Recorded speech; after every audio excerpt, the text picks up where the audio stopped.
করব সেটা হচ্ছে prophetic mindset through the lens of সিরা or through the lens of সুন্না। রাসূল সাল্লাল্লাহু আলাইহি ওয়াসাল্লাম ওনার মাইন্ডসেট কেমন ছিল? মাইন্ডসেট শব্দটার সাথে আমরা মোটামুটি পরিচিত না, সবাইকে বলেন মাইন্ডসেট মানে কি? মনস্তত্ত্ব, তাই তো?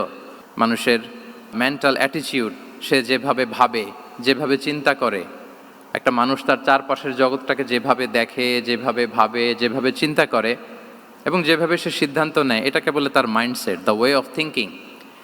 তো রাসূলুল্লাহ সাল্লাল্লাহু আলাইহি ওয়া সাল্লামের মাইন্ডসেট কেমন ছিল?